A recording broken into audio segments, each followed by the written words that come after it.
is Joana Saahirah with a live Q&A focused on the Baladi Awadi and the archetype of the Bint el Balad. I'm very excited to be here.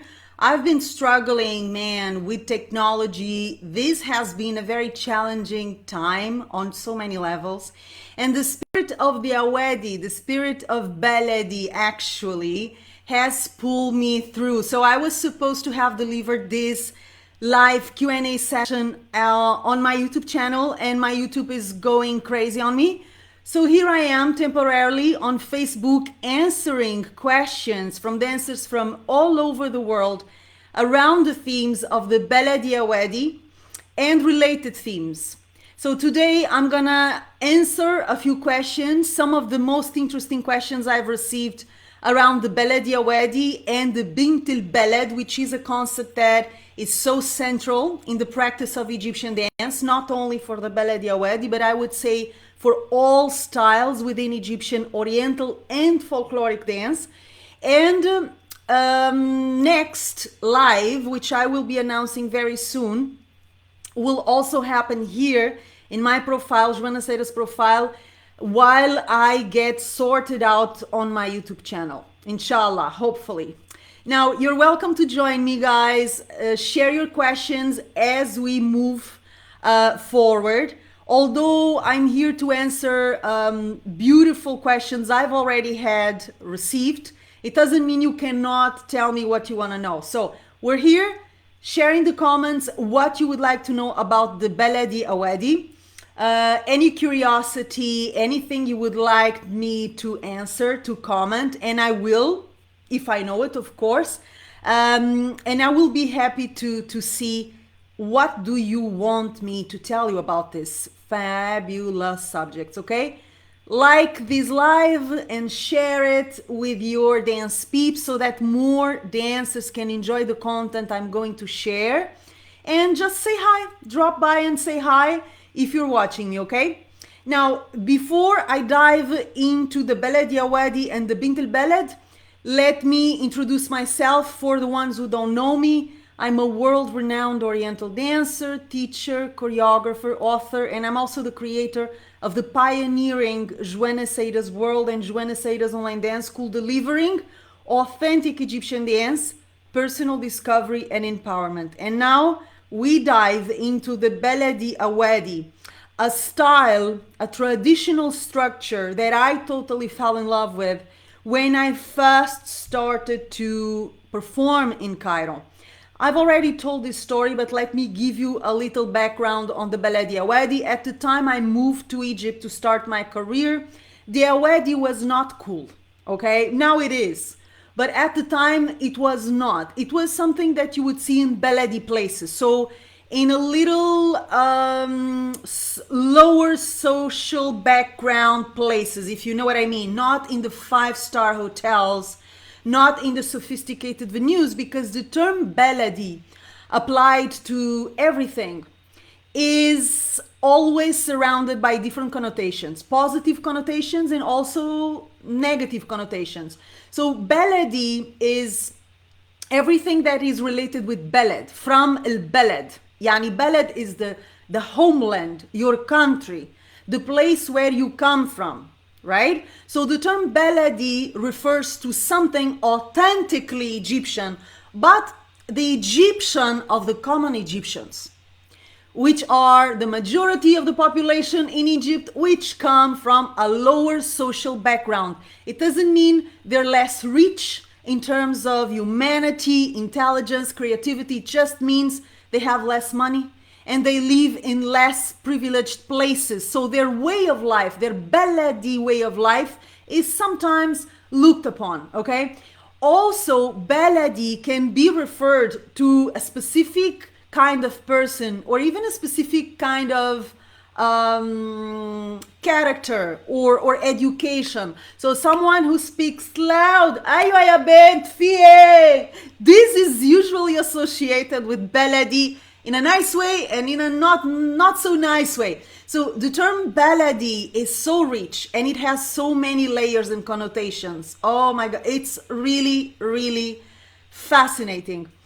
Hi, Diana. Hey, hey, hey, hey. Diana, share your stuff on the Awadi. I want to know all about it. Feel welcome to share it in the comments, okay? So, I will dive directly into the questions I have selected for this session. And I had literally hundreds of them. Throughout the years, I've been collecting questions regarding many subjects, okay? And very often I don't have the time to answer them. Sometimes I answer them in a video for my YouTube channel or inside of a course. So a lot of the answers I've been given are spread all over the place, but I'm creating these live sessions so that I can address them directly. So Tianyu, one of our dancers at Joana Saahirah's online dance school, she shared a few very interesting questions. One of them is Baladi a social dance? What socializing scene does it apply to? Under what circumstances do people dance Baladi? Okay, so although I met for the first time the Baladi Awadi in a professional venue, meaning in a show, the Baladi Awadi is something that Egyptians do at their homes, at their parties, at their weddings, with luck in a market, especially men. Women, not so easily, okay? Because Egypt is a Muslim country, okay? The majority of people are Muslim, and although there are Christians and even Jews, the reality is that the laws of the country and the mentality of the country is very much shaped around Islam and Islamic values. So women exhibiting their bodies in public is not something that is well looked upon, all right? So it's not common for you to see a Baladi Awadi or anything else in regards to Egyptian dance done by women, Egyptian women in public. It's not common. It's very unusual, but you will find men doing it. So I have personally seen men doing Baladi progressions in the street, in the market, in Khan al-Khalili market in the Hussein, for instance. It's very funny and very beautiful. So the Baladi Awadi, as far as I had seen it, is both found on the professional realm, that being professional dancers like me doing it on stage, but also in the houses of Egyptians who know this is the style that speaks the deepest to their heart. I have seen the best Baladi progressions performed by common, beautiful Egyptian women and men and kids and grandmothers and aunts and everyone. So this is something that is quintessentially Egyptian, and as far as I've observed it, you will find it all over the place, including in the privacy of Egyptian people's house. Okay, it's super important to know that. Now, she also asks me something that I really loved, and very people know about this. Unless you have lived in Egypt and worked professionally for a while, you will not know about this. I don't know how she discovered it, but I really love it. She says, I heard about people playing accordion in the street, but it's disappearing. And I think I know exactly what she means. So in the old days, you would have, especially in the street of Muhammad Ali, a very famous street, very important street in Cairo, especially for dancers, you would find musicians playing together, not only accordion, playing together in coffee shops in the street. That had a double function.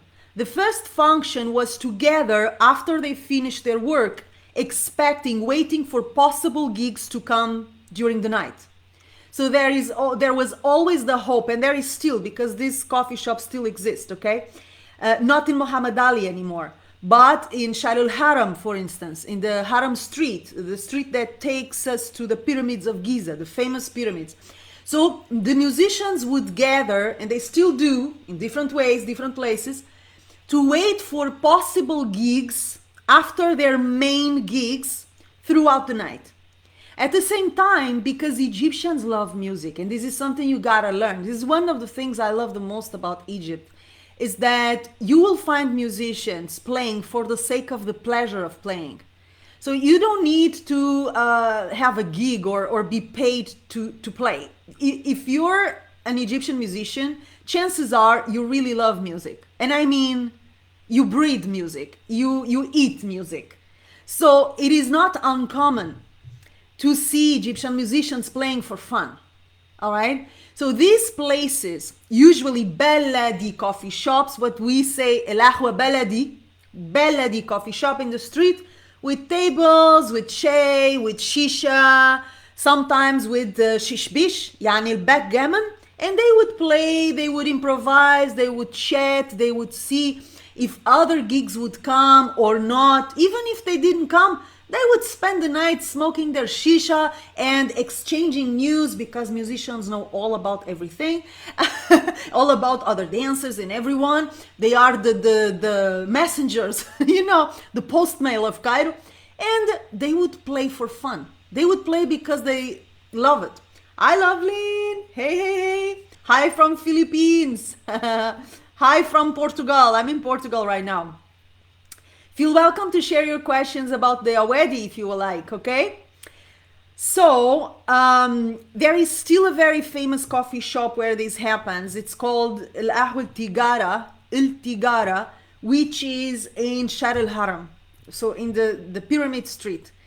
There are other coffee shops, less famous than this, okay? This is very famous for musicians. My own musicians would go to El Tigara after we finish. So very often we would finish around 2, 3 o'clock in the morning. I would go home to recover, to rest. And they would go to Shar Al Haram to see if other gigs would pop, or simply to just play and have fun and unwind with each other. And even in Muhammad Ali, not in public places, but in specific homes and studios, you will still find musicians gathering throughout the night and playing for fun. I gathered many times musicians in Muhammad Ali, in private homes, just listening. And they would play whatever I wanted, which was a plug, it was a luxury, it was like a luxury music box. So I would tell them, oh, play Kulthum, play Lessa Fakr, oh, play this, play that. And we would play, by we I mean them. I would play Sagat every once in a while, that's it. But they would play for fun, for pleasure. And this is something so Egyptian, they really love the music. So even if they're not being paid, even if there's no audience, musicians love to play for each other, okay? Now, the questions I have gathered around specifically the Bint el Balad. First of all, what is the Bint el Balad? Because very often I see this term, this concept, very misunderstood. Bint el Balad is an archetype, is a figure. You also have Ibn el Balad. So Bint el Balad refers to girl, right, or woman. Yani Anna Bint el Balad. I am the daughter of the country, the daughter of my homeland. I, Joana, Anna el Bint, embody the best qualities of the Egyptian identity. This is Bint el Balad. Ibn el Balad is the son of the homeland, the son of the country, a man or a boy who embodies the best qualities of Egyptian character inside the Baladi world, according to Baladi values and needs. So very often, the Ibn el Balad and the Bint el Balad, they are associated with the Baladi style of life, with difficulties, with the obstacles, with the needs of common Egyptians. Now, why is that relevant for dance? Okay? First of all, because Bint el Balad, just like Bint el Gada, yani a strong woman, a strong girl, or المعلمة يا معلمة انتي هو ده. These are ways of describing women, or ست الكل, the lady of all ladies, the princess, the princesa. These are ways of addressing a certain kind of woman, a certain kind of character that is highly valued in Egyptian identity, in Egyptian culture. And when you study Egyptian dance, especially a Baladi song or a Baladi Awadi, in many ways, you are invited not to dance like an Egyptian. You're not Egyptian, so don't dance like an Egyptian, okay? You dance like yourself. I cannot stress this enough. Dance like yourself. But if you're learning Egyptian dance, discover what characteristics from Egyptian identity can you integrate so that you dance the most authentically, and at the same time you develop yourself as a dancer and as a person.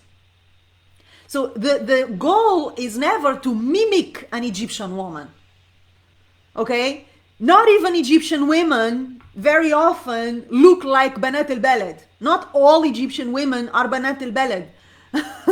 You know, not all men will be Baladi. Not everyone who is born in Egypt has the qualities of Bint el Balad, right? But the qualities of the Bint el Balad are universal. They are not only Egyptian. I can tell you that I grew up between Portugal and Spain, okay? And I lived in Spain when I was little. I traveled there because my father worked there most of my childhood. And I can totally identify the character, the archetype of the Bint el Balad from my own Portuguese and Spanish cultures. We have Bint el Balad as well. We also have that in our own way. So the best qualities of Egyptian character. And what are them? How do we describe Bint el Balad? And this is one of the questions I have, okay? How do we describe Bint el Balad? How does she behave? What is this kind of woman? Egyptian or otherwise? We're talking about a character. We're talking about a woman that is very grounded, that is sure of herself, that is very strong, gada. Yani gada, strong, courageous, but also very feminine, very coquette, strong but coquette, but feminine.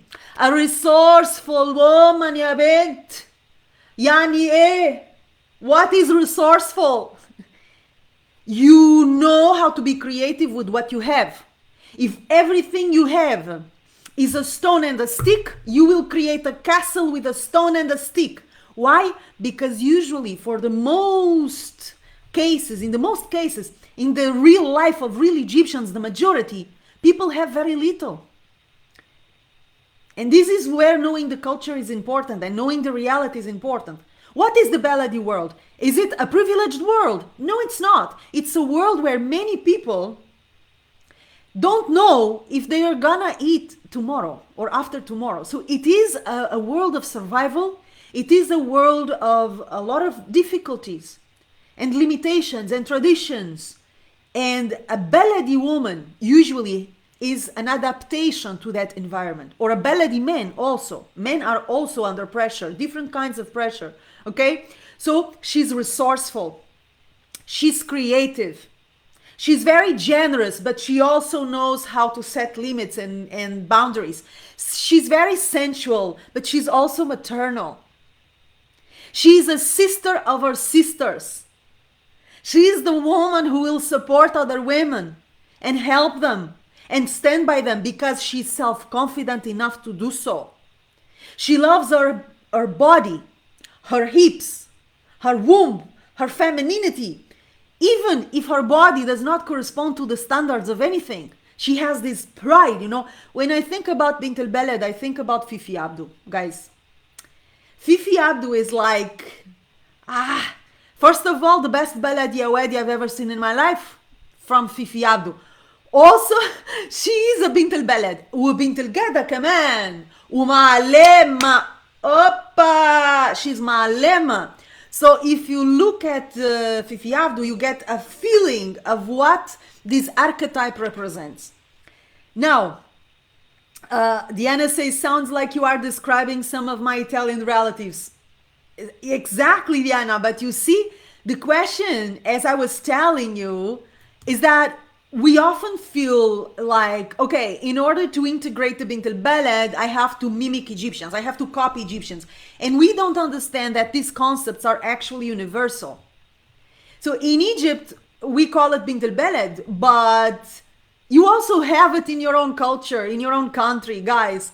There are so many things in Egyptian dance that are so unique, so peculiar, and others are very universal. So don't search for, oh, I want to dance like an Egyptian. It makes me crazy when people tell you that, because you shouldn't dance like an Egyptian. You should learn from Egyptian culture and values and identity and ask, what can I gain? How can I evolve? What can that culture teach me? How can I dance more truthfully according to what is Egyptian dance and according to who I am? So it's never a matter of mimicking Egyptians. It's a matter of understanding what is the concept I'm invited to integrate. How do I integrate this Bint el Balad concept in my dance and in my life? And this is the magical thing about the Bint el Balad, is that you will not only use it for your baladi dance, you will use it for your life. You think you don't need resourcefulness? You think you don't need to be grounded and strong?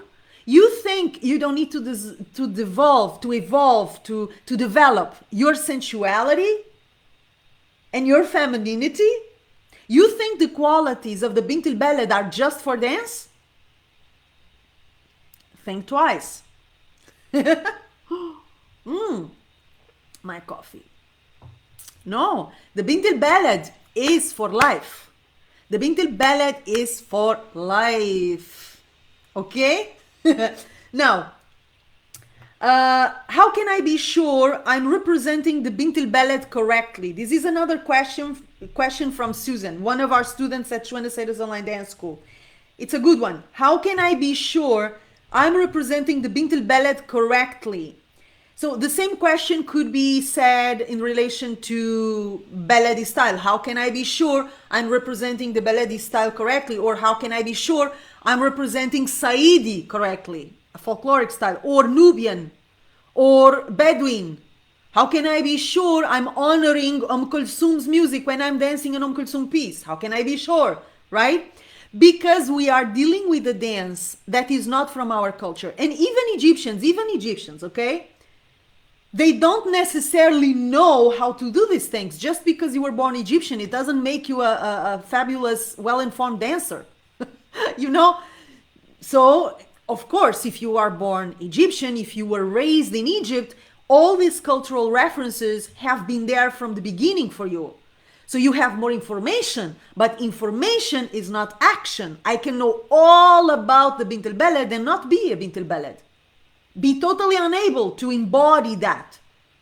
I know Egyptian women who are Bint el Balad, and I know Egyptian women who are very distant from Bint el Balad. Very different. Nothing to do with Bint el Balad, and they're Egyptian. I have seen Egyptian dancers who know how to do a Baladi Awadi mazbout, good, and others don't. The same thing for Kulthum, for tabla solo, you know. But as a foreigner, you have the issue of not belonging to the culture, right? So there is always a lot of insecurity, around Egyptian dance, specifically when we go to very peculiar styles like the Baladi Awadi or a Baladi song. How can I be sure I'm representing this archetype, this culture correctly? How can I be sure I'm not disrespecting the culture, especially in a Baladi Awadi, because there are so many expressions from the Baladi world that can be either very nice and funny or even offensive and diselegant, right? And sometimes the difference is in knowing what those gestures mean and having the clear intention of what you want to say with them. So I'm going to give you an example, okay? There is a very famous Baladi expression when you get upset with something, or when something exciting is happening, or when a disaster is happening. And it is, Ya Lahwi! Ya Lahwi! This can be used in many ways, in many different circumstances, okay? So, if someone witnesses a tragedy, you can go, Ya Lahwi! Or even worse, more dramatic. Or if someone delivers you a good piece of news, Ya Lahwi! Aywa! It's the same expression, but the intention you put behind it makes it different. Another example, and a gesture that you will see a lot in Baladi Awadi. This is an expression you will see Egyptian women doing a lot. This is considered a Baladi body language. Nam, aywa ya bint, tell me. Oh, yes salam. This is a gesture that, depending on the way you use it, depending on the intention you put into it, it will either be very nice and cheeky or aggressive. It's the same gesture, but depending on your understanding of the gesture, so understanding of the culture, and depending on the intention you are going to inject in the movement, it can be something very nice or something very aggressive and cheap. So when we deal with Baladi and Bint el Balad, we're always dealing with Baladi culture, Baladi gestures, Nam, Aywa, Opa, stuff like this that you see women doing every day. You know, women talking and communicating and fighting, and so the first thing you should do, if you want to feel sure that you're representing the style well, if you want to be sure you're not disrespecting anyone, or you're not doing the cultural appropriation that is now so trendy, study the culture. Don't just study the dance, study the culture. Hi Noor. Hey Noor, how are you? Where are you right now, Noor? Just out of curiosity, let me know, where are you? So first thing, don't get hooked on choreography after choreography after choreography. It makes me crazy when I see people getting obsessed with choreographies. They jump from one workshop to the other, one class to the other, memorizing choreographies, and they know zero about the culture, the mentality, the posture, the way that dance represents certain people, the way that dance speaks about very specific universes. Do you think it's the same to dance Saidi, or a Baladi Awadi, ba ba ba ba ba ba ba? Oh no! Do you think it's the same to dance Hagala, Bedouin dance, or to dance Nubian?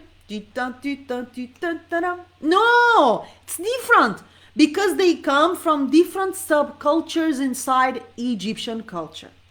So when you do a Baladi Awadi, when you go into the world of the Bint el Balad, you cannot just memorize a choreography. That will not give you the information you need to feel secure.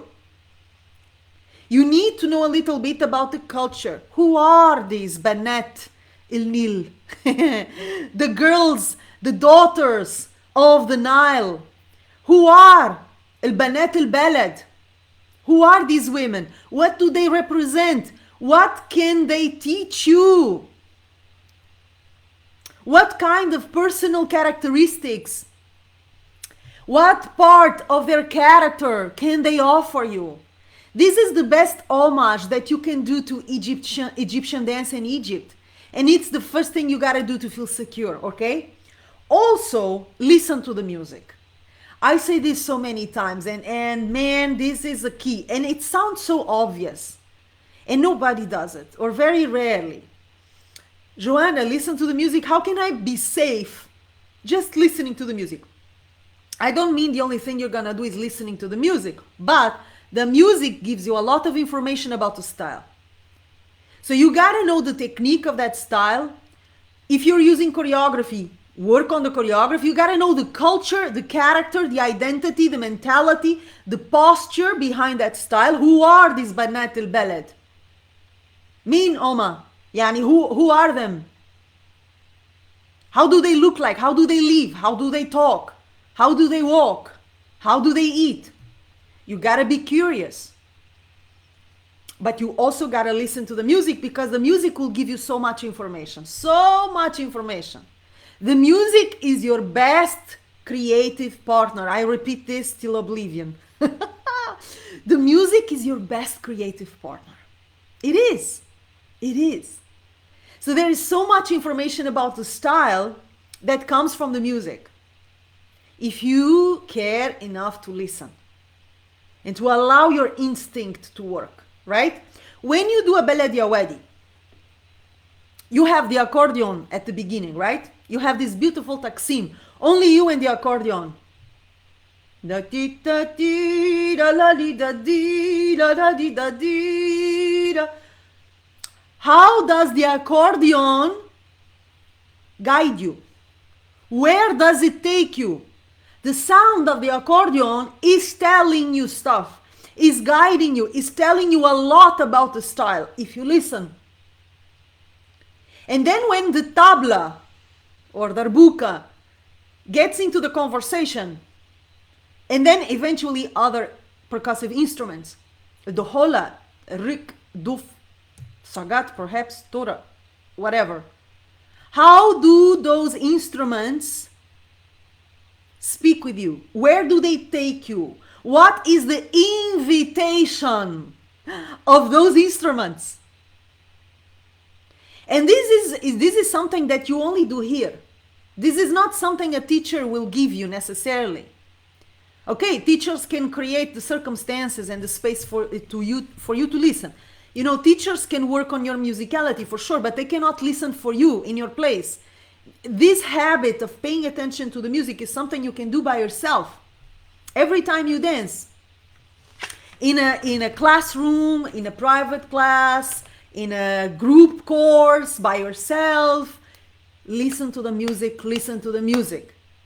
What is the music telling me about this style? The more you know about the technique, the culture behind, the character behind, and the more you listen to the music, the safer you will feel. Okay? And ultimately, use your creativity as well. You know, don't be afraid. Don't be afraid. Another question that I'm gonna answer. And again, guys, feel welcome to share your questions about the Bint el Balad and about the Baladi Awadi right here in the comments to this live, okay? Take the chance. I'm here for you, so make the best of it. I'm gonna go through the questions I have, but feel welcome to share yours, okay?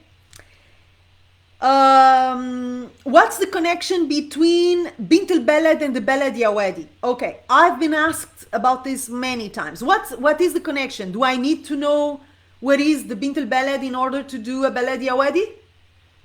And the answer will vary from teacher to teacher. In my opinion, yes, you do, because they're connected.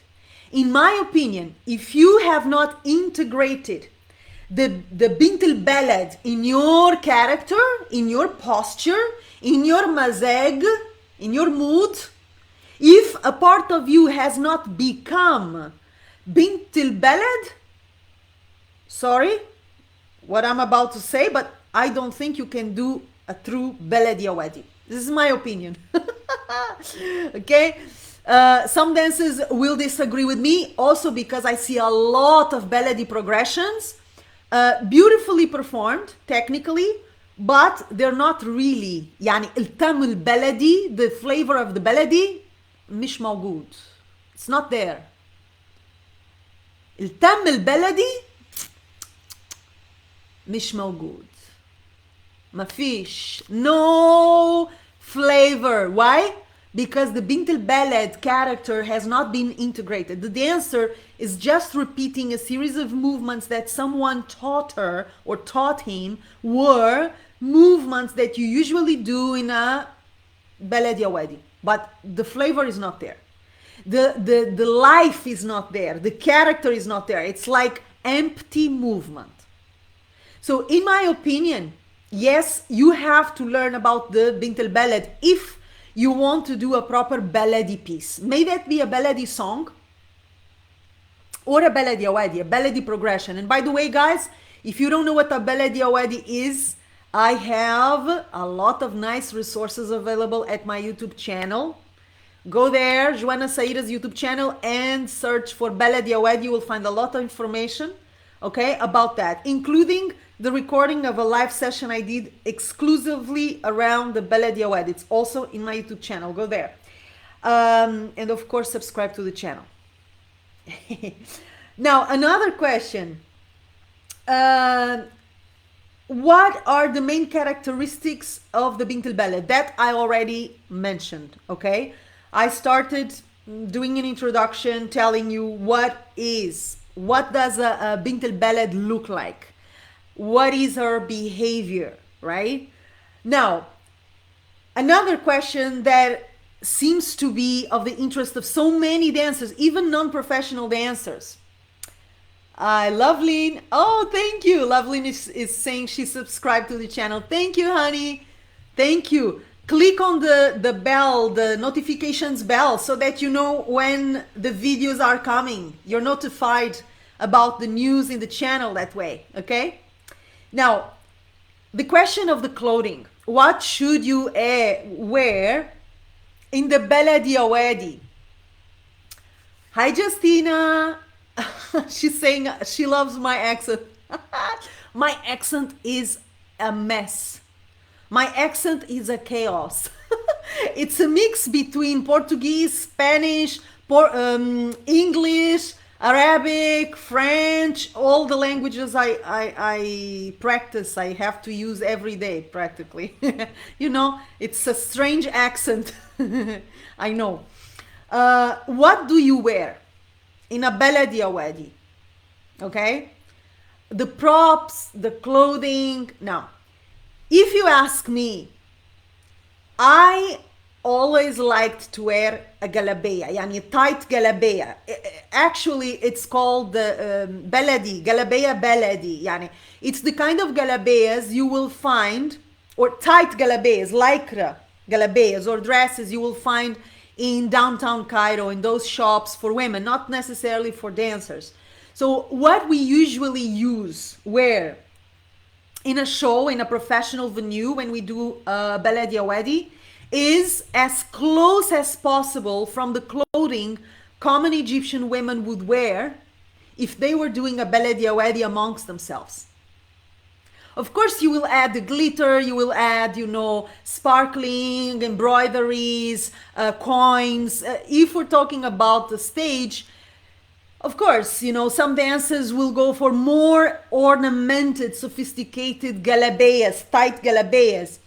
I personally always preferred simpler and as close as possible to the lycra, tight, baladi, galabeya a common Egyptian woman would wear. Is that the ideal? I'm not sure. I'm not the best person for you know, flashy outfits. I was never the best dressed dancer in the world. It was never a concern of mine, I may admit. Okay, so in all my career, I worked with nice designers, and most of the time, although I had an input on every clothing I would wear, I left it much to them. Okay, I don't have much patience for clothing, I must admit. And I always want to feel comfortable. For me, it's more important to dance Baladi Awadi or anything else feeling comfortable and as close to the original as possible than to look very sparkling and like a diva, and then I'm not able to move comfortably and I don't look at all like a Bint el Balad. No, I prefer to get closer to the Bint el Balad and I prefer to be comfortable. So for me, the best clothing for a Bint el Balad is, as I described, as close to the tight galabeyas that common Egyptian women would wear at their homes. I also frequently wore a white galabeya, a real loose galabeya that is usually worn by men, okay? Like a very fresh cotton-made white galabeya that you also see Fifi Abdu wearing a lot. We associate that galabeya with the ma'alema, the boss, the authority. Even if she's not the boss of something, she has the character of leadership. This is what ma'alema means. So other dancers will prefer to wear more sophisticated stuff. then again, remember this is Baladi. So it is not very polished. It is not very sparkling. It is not Swarovski. Let's put it this way, okay? It is not Swarovski, and it doesn't make any sense to wear a mini skirt doing a Baladi Awadi or to wear shorts doing a Baladi Awadi. Is it for, morality purposes? No, no morality, no morality. It's just because it's so far away from the original context of the Awadi that I feel it's just displaced, if you like. It is not a morality issue. I think that in each style of Egyptian dance and folklore, it's interesting to go as close to the original as possible, but this is my position, okay? And some styles will allow you to go crazy with your clothing more than others. So Baladi Awadi, for instance, is something that I like to keep more traditional, even in terms of clothing. Folkloric styles I also like to keep with references to the original, but imagine that I'm doing a tabla solo. Imagine that I'm doing a tabla solo. In a tabla solo, I feel I can go crazy. I can wear whatever I want because it is not tied to a specific style, a specific character, a specific context. It's very open, okay? The same thing for a majancé, an entrance on stage, modern Egyptian dance, okay? You have so much more freedom to wear crazy outfits, okay? But if we're working with Baladi Awadi or a Saidi piece or a Nubian piece or Hagala, if you want to go more specifically to a style, my recommendation would be to get as close as possible to the original clothing. The clothing the people that originally practiced that style usually wear. This is my position. Then again, different teachers and dancers will tell you different things. Some will tell you, oh, I don't care. It is a stage performance. I can go as far as I want from the original and I'm fine. I have a little reticence about that, okay? I think, again, if you want to honor the dance and if you are a foreigner or an Egyptian and you want to make sure that you are bringing the dance and the culture behind it with respect, with consideration, if you don't want to fall into the mistake of the cultural appropriation, which then again, it's so trendy nowadays, the key is to inform yourself, okay? How does a Bint el Balad, common Egyptian woman, dance when she's dancing with her friends at home? How are they dressing? Do they have a scarf around their hips? Usually they do. Do they wear flowers? Perhaps a warda baladi, a kind of rose that is typically Egyptian, that is only from Egypt. Do they wear large earrings? By the way, this could be baladi, okay? It's a little baladi, ana baladi anyway, ana bint el balad. So my suggestion is go as close to the original as possible. Hi Sandrinha, hello, olá meu amor. Olá, meu amor. Tudo bem? So, what else do I have? I'm gonna read my last question around the Bint el Balad, and then, if you like, guys, this is the last opportunity. You can tell me what you want to know about the Bint el Balad, about Baladi Awadi, in the comments to this live, okay? While I'm here. So, the last question is from another student at Joana Saahirah's online dance school, Anna. So Anna asks me, Joana, do I have to play the sexy kitten? I laughed a lot when I read this. Do I have to play the sexy kitten when I do a Baladi Awadi?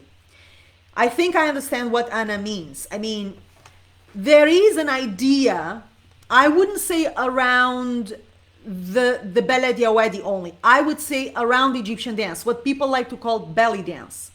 There is an idea that in order to be authentic and powerful as a dancer, you have to act like a vamp, like a seductress, like you're gonna eat 5 men for breakfast.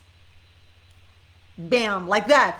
This hypersexualized image of the Oriental dancer, of the ra'asa. So in Egypt, we call Oriental dancers ra'asat, il-ra'asa. And even the word il-ra'asa has a negative connotation. If you want to offend someone in Egypt, you will call this person, if he's a boy or a man, you would say, Ya ibn ra'asa enta, O son of the dancer. This is an offense. If it's a girl or a woman, Ya bint ra'asa enti, haram عليك, haram عليك ya bint. It's an offense. Why? Because there are so many prejudices and old ideas constructed around the figure of the Oriental dancer, the ra'asa. And all of them, and you know this is true, if you've been in Oriental dance for a while, you know this is true, even if you're not professional, but you say in a party, oh, I do belly dance. What do they do? Right? Guys, tell me in the comments if you witnessed this, or is it only me? I don't think it's only me. And you know it's only me. You know it's not only me. It is not only me. I correct myself again. So there is this set of prejudices and myth and wrong ideas constructed around the figure of the Oriental dancer. In Egypt, I had many stories, of course, as you can imagine. It was only 10 years of life there, right? And 8 years of career, many years of study before. So I know Egypt better than my own country, Portugal. No exaggeration. And I had many stories related with this, with the image people have of an Oriental dancer, right? But I have one I will tell you. There was a time when I was searching for an apartment. And so I met the sister of the owner of the apartment. So this was a building owned by a family and they rented, apartments. So this lady, older lady, muhagaba, yani with veil, she met me for a meeting, for me to see the apartment, and she asks me, what do you do? And at the time I was naive, so I was still saying the truth. So I told her, I'm a dancer. She said, what kind of dancer? I said, I do Oriental dance, raqs sharki. She said, Enti raqasa? I said, yeah, I'm raqasa. Oh, she told me, okay, I have to tell you something. There are no parties with men allowed in this building. This is a family building. This is a respectful building. I will spare you my answer to this lady. I was not very nice. I was not very nice. But the important here is for you to understand the comment. Just because I told her, yes, I work in Oriental dance, raqs sharki, she presumed I would spend the nights in my apartment with parties with men, when actually I spent every night working like a maniac. And I just came home and I dropped dead because I was always exhausted by the end of it. So it's very ironic the way people think about this. I'm not saying that every Oriental dancer is amazing and professional and ethical and honest. I'm not saying that. I'm saying that not all Oriental dancers will spend their nights with men at parties. That Oriental dancers are professional dancers who may or may not have an ethical way of living. Okay? But the fact is, there is an image, there is an idea surrounding Oriental dancers that tell us that we are sexy kittens. That Oriental dancers, anyone who practices belly dance, must act like a seductress. And there is nothing more distant from the truth, because Egyptian dance, Egyptian Oriental dance, raqs el-sharki, is not meant to seduce someone. This is not the purpose of the dance. It was not the original purpose, and it's definitely not the purpose the dance is proposing now. If you use it to seduce someone, have fun, enjoy yourself. But that's not the dance, it is you. That is not what the dance is telling you to do. Oh, the dance made me do it. No, the dance did not make you do it. You choose to use this dance as you like. As I said many times to my musicians, Baladi Awadi is as good as the dancer who practices it. The Baladi Awadi is as elevated, as interesting as the musicians and the dancer who do it. The same thing, Oriental dance is a beautiful art form. It's supposed to give you pleasure. You're not there to seduce other people, to play the sexy kitten. No, no, no, no. Not in a Baladi Awadi, not in any style in Egyptian dance. If you decide to use it to seduce someone, it's your choice. It's your decision. But this is not the dance. The dance is there for self-expression. The dance is there to make us feel alive. The dance is there for us to know ourselves and to express ourselves and to enjoy ourselves. If you want to use it for other purposes, that's something else. That's a completely different conversation. Okay? I'm reading your comments, Guy. Diana says, not only you. Yeah, I know. You know, guys, when I say, tell me if it's only me, it's really a rhetoric question.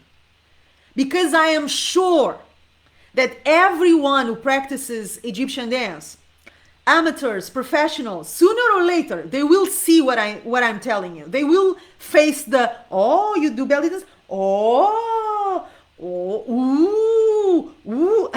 As if it was something naughty or something forbidden or something like spicy, almost pornographic, you know? It's, in a way, I find it very funny because it is so ridiculous and so distant from the way I have been doing this dance for more than 20 years. So it's a world of prejudices that we dancers have to fight.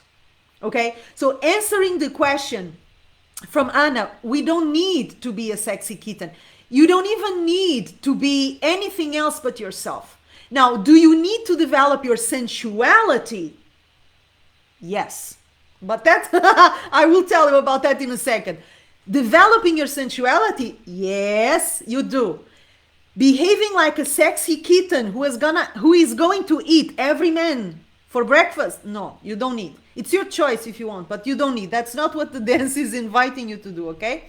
Eldita says it's very interesting. Do you think it's changing Baladi music that Egyptian women dance at home actually? I mean because of fashion, or they prefer to put traditional Baladi music?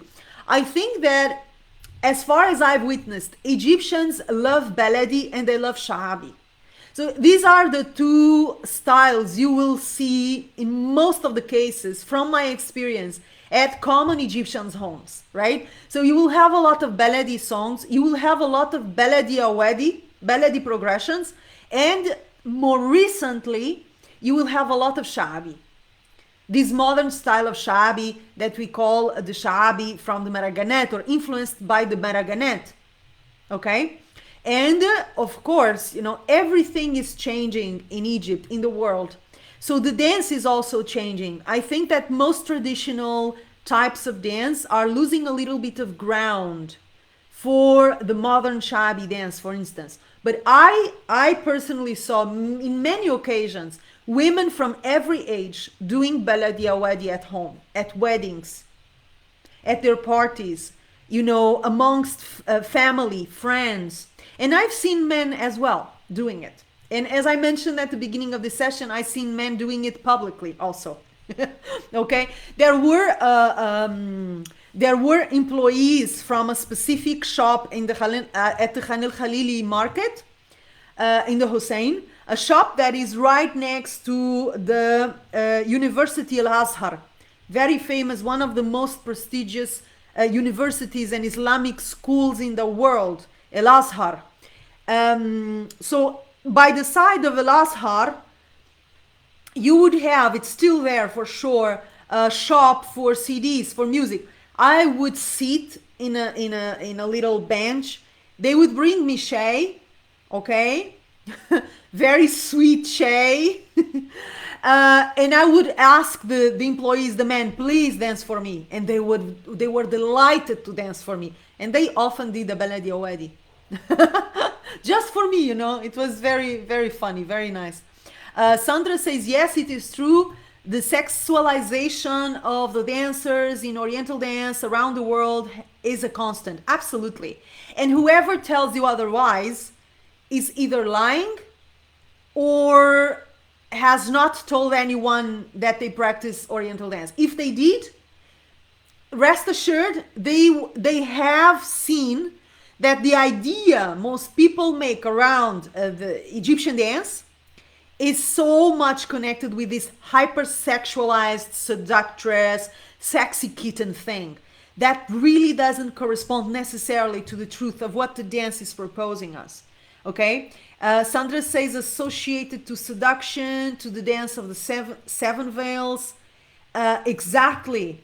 It's confused, it is mistaken with striptease, with which has nothing to do. Exactly. It's very different. Nothing to do with it. But the ones who dance, who have a noble mission, the ones who respect the dance, know it as a very ancient, sacred art form. Exactly, Sandra. Exactly. It has nothing to do with seduction. Absolutely. Spot on, spot on. And you know, I believe then again, and I'm the responsibility, I'm the accountability freak. I believe it is our responsibility of each dancer to change the mentality, right? So very often I hear students of mine and colleagues and even myself, I complained many times, why people think like this, they're ignorant, they're stupid, they're this and that. But then I thought, okay, what can I do about it, right? I mean, can I do something to change this perception of Egyptian dance, of the Oriental dancer? And I know I've done a lot for it. You know, all the years I was working in Egypt and then around the world, I haven't done anything but elevating and proving that Oriental dance and Oriental dancers can indeed be art. We don't have to follow this stereotype, this archetype in order to be successful. You really don't. You know, recently I had an interesting conversation. I was talking with someone about Oriental dance for children. Actually, I recorded a video for my YouTube channel about Egyptian dance for children, if we should teach it, if we should not. And I heard about people that, knowing about this, the possibility of Egyptian dance taught to children, thought it was horrible idea. It was like, how can you teach something like striptease to little children? You know, so it's in our hands to change the perception that people have of Egyptian dance. And although we don't need to be sexy kittens to do a Bint el Balad character piece or to do a Baladi Awadi, we do need to reclaim our sensuality. And I will give you a final note about that. Hi, Constanza. Hi. Constanza is asking, is the scarf is put around the hips when the first musical cuts appear, or at the time of the Awadi? Because Randa Kamel in a class explained that in her opinion, the scarf is put on at the time of Awadi. What's your opinion? Okay, very good. I love that question. So the scarf is a very symbolic thing. Well, not for us foreigners, but for Egyptians. So imagine that you are in a circle of women in Egypt, Egyptian women. Usually, you're either dancing together, like in group, everyone is dancing with everyone, or in the case of a Baladi Awadi, this was what I saw more times. There would be a circle, and one woman goes to the center of the circle, and she does a little bit of the Awadi, and then she passes the scarf on to another woman. So she unties the scarf from herself and ties it around the hips of another woman, which is the sign, this is your moment to come to the center of the circle and dance, right? Now, the exact moment when the scarf is tied around the hips of a woman, I think it's very relative. Usually, if we are dancing an awadi, if this group of women know this is an awadi and it's gonna start, usually the scarf would come when the accordion with the taksim, the beginning, starts to play. It makes sense. It's when the awadi officially starts. So if you're going to dance it, either only one woman and the others are watching, or if, as I mentioned, each one is gonna do a little bit of the awadi, the scarf is like a symbol of who is going to be at the center of action. So you would usually see the scarf tied around when the awadi starts, when the accordion starts to play officially. And then if more than one woman is going to share the awadi, if they're gonna dance beats of the awadi, the scarf would be put on the hips of the woman that is coming next.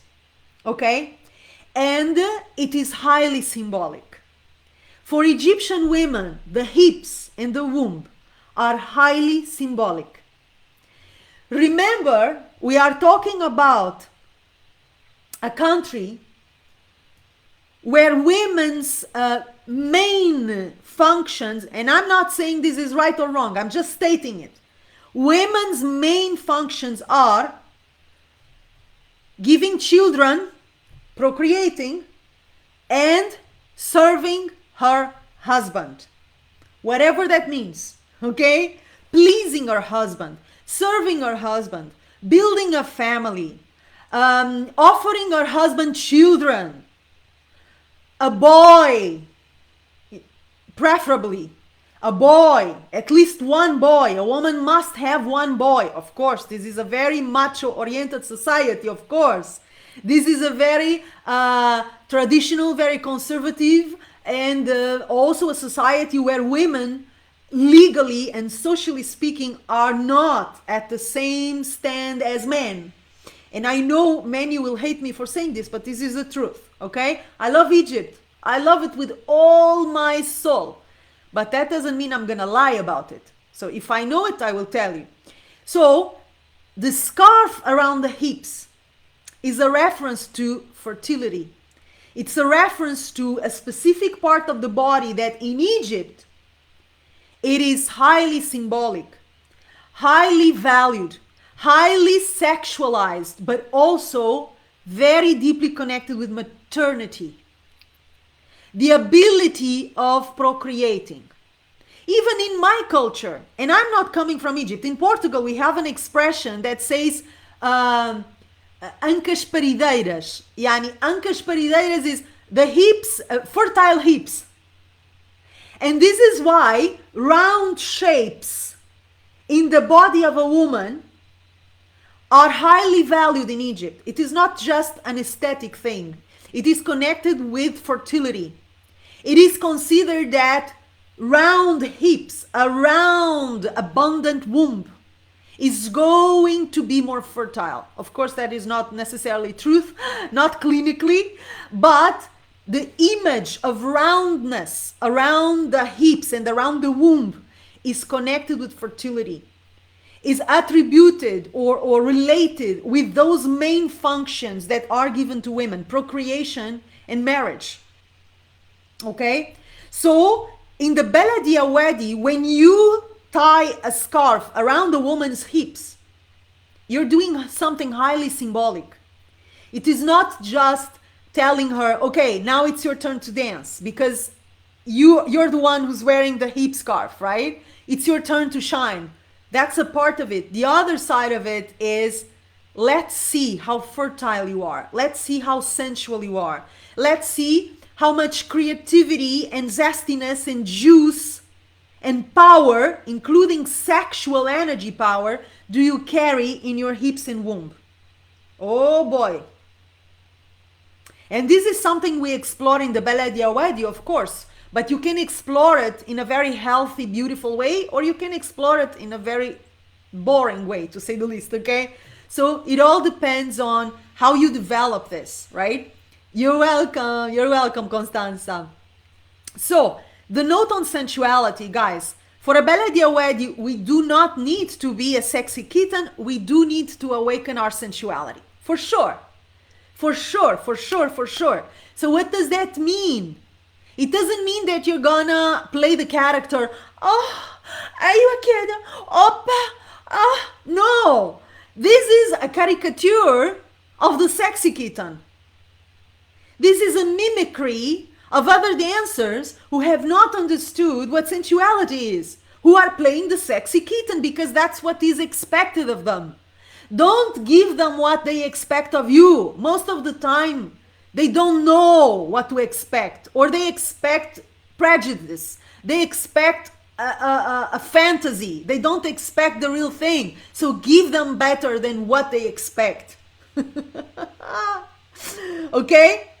It is super, super important that you get into your sensuality, meaning enjoy yourself. Don't worry about reaching other people. Don't worry about seducing someone or pleasing someone. Please yourself. Sensuality, especially for the Baladi Awadi, has everything to do with doing a movement and actually enjoying it. I will give you an example, very, very simple example. I can do a movement mechanically. I do a movement. It's done. It's a shoulder roll, very simple shoulder roll, or a hand gesture, or a head gesture. Mechanic. What happens if I do the same gestures but I enjoy them?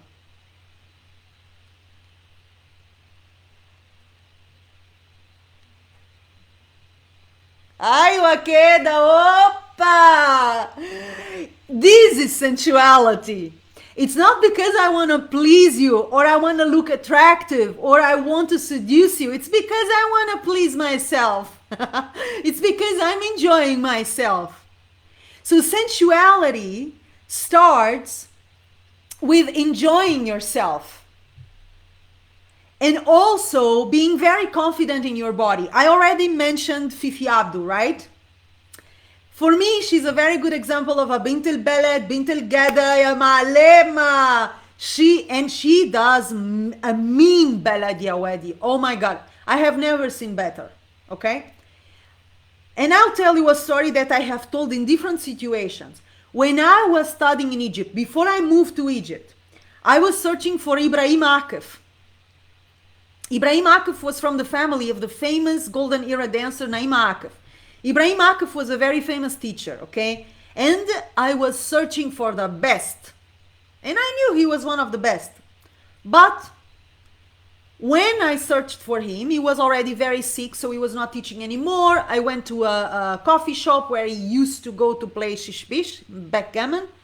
And the man in the coffee shop told me, Habibti, Mr. Ibrahim is not well. He's not feeling well. He's sick. He's not teaching. But why don't you go to Ramses Theater, just around the corner, and see the theater play that is playing every night these days? I say, why is he telling me to go to Ramses Theater? I want Ibrahim Akif. Why am I being sent to a theater? Nothing to do. But I had nothing to lose. I was just a student and I was by myself. I used to go to Egypt, to travel all over Egypt, taking classes with the best and watching everything. So I said, why not? I will give it a try. It's not gonna hurt me. You know, maybe I will learn a little bit of Arabic. So at night, I went to the Ramses Theater. To my surprise, I saw Fifi Abdu on stage. Okay, as an actress.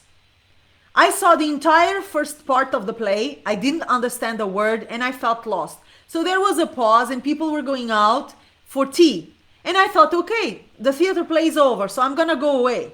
And a lady called me and told me, hey, Ta'ala, where do you go? I said, I'm going away. The theater play is over and anyway, I don't understand a word. She said, no, stay. Where do you go? Stay. You're gonna like what you're gonna see next. So she brought me into the room again and there came an entire audience. An entire orchestra. with Fifi Abdu performing her famous Azemni tableau. Azemni yani tie the scarf around my hips. That's what Azemni means. Tie me. And she did an entire show, very famous, something that years later I did with my own orchestra. I did that tableau with my own orchestra years later. Little did I know at the time. And I saw her getting into the stage with a mini skirt first, and I was like, oh my God, I had never seen someone so self-confident. I had never seen someone so in love with herself. I had never seen someone so sensual, not because she was seducing us, because she was enjoying herself. I was so in love with Fifi Abdu, guys, I was ready to propose. I was ready to fall on my knees, honestly, and say, marry me, Fifi. I didn't know I wanted to marry a woman until I met you, but now I know. Marry me, please. Please. It was so funny. And I even wondered, you know, the educated dancer in me wondered, why am I so in love? She's doing very simple movements. She's repeating herself so much. So I was analyzing also the movement, right? Because I'm a dancer since I was born practically. So when I see a dancer, I cannot not analyze. I'm analyzing always. But at the same time, with all that simplicity came enormous self-confidence. And that self-confidence was so sensual. A woman who is totally comfortable in her own body, a woman who is owning her body. Oh my God, a woman who's enjoying the movement for her, not for you, for her. This is very, very sensual. And this is what the Baladi Awadi will always ask you. And this is what the Bint el Balad represents. It is not about seducing someone. It is about being in love with yourself, in love with your body, and totally comfortable in your own skin. And when you move because you want to express yourself, but you move also because it feels so good. Okay. Sandra says, I totally agree, Joana. We are the ones who can change the taboos in relation to the dance. Absolutely. We feel the dance as something naturally beautiful, but the prejudices are very often put into the mind of people. Yeah. It is our job. Yeah, it is our job to change these perceptions. Okay. So imagine that you're a professional dancer. This happened to me in Cairo, and not only in Cairo, in many places. You start a show and you see the audience is expecting to see the sexy kitten, right? You can see it in their faces. You can see it. It is your responsibility to change their mind. They don't have to be experts in anything. You're the expert. If you are on a stage, you're the expert. So you're the one who can change their mind. And you can change their mind by proving those prejudices wrong. So you want to prove that Oriental dance is an art form? Be an artist. You want to prove that being an Oriental dancer is something respectful? Be respectful. You know, it's always on our side. If I have an audience that is coming to me with prejudices, I say, okay, all right, I know where you're coming from. Let's change that. It's my job to change that, okay? Hi, Christina. Hello. Diana is asking if the screen is freezing. I don't think so, honey. I don't think so. Is any other dancer here wanting to share her questions? Because I'm just gonna wrap it for today. I answered the questions I had selected. I think I shared a lot of interesting and useful information. If you want to share any question around the Bint el Balad or the Baladi Awadi, this is the moment.